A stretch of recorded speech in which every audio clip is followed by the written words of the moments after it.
Actually as a tedder, একজন tedder হিসেবে আমরা আমাদের ট্রেডিং প্ল্যান অনুযায়ী ট্রেড নিতে পারি।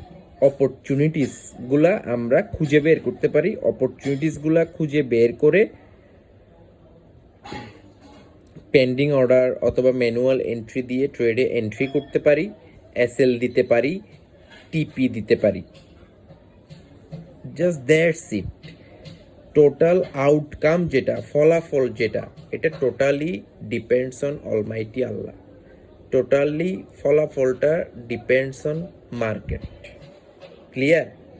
অ্যাজ এ ট্রেডার হিসেবে আমরা কখনো এটা বলতে পারি না যে আমি যে ট্রেডটা নিচ্ছি এই ট্রেডটা অবভিয়াসলি এই ট্রেডটাতে আমার প্রোডাক্টের যে প্রোডাক্টটা আমি কিনতেছি, গোল্ড, সিলভার, ইউরো, ইউএসডি, যাই আপনি বেচা কেনা করেন না কেন, সেটার দাম বাড়বে অথবা কমবে। আমরা জাস্ট অপরচুনিটিসগুলো দেখে ট্রেডে এন্টার করব। এরপর আমরা কোনো ধরনের কোনো এক্সপেকটেশন রাখবো না। ক্লিয়ার? এটা খুবই গুরুত্বপূর্ণ, খুবই গুরুত্বপূর্ণ একটা বিষয় আপনাদের সাথে শেয়ার করলাম।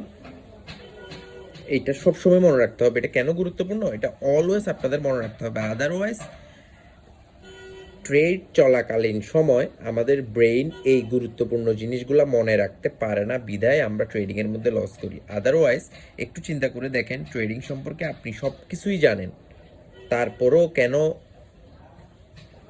পারফেক্ট এক্সিকিউশন হচ্ছে না?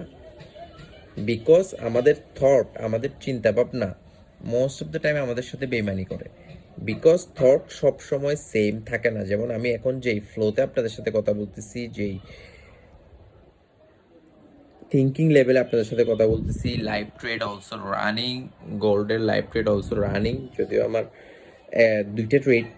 অলরেডি দুইটা ট্রেড নেওয়া হয়েছিল, এর মধ্যে একটা ট্রেড ওপেন হয় নাই, জাস্ট 2-3 পিপসের জন্য ট্রেড ট্রিগার হয় নাই, পেন্ডিং অর্ডার। এবং আরেকটা ট্রেড আল্লাহ রহমতে স্নাইপার এন্ট্রি করে 1:2.8 হিট করে। So that's the trading, that's call trading. আর আমরা ট্রেডাররা জাস্ট এক্সিকিউট করতে পারি, অপরচুনিটিস দেখে এক্সিকিউট করতে পারি। আউটকামটা totally depends on market. And always remember, market is always right, market is always right. Clear? Thank you.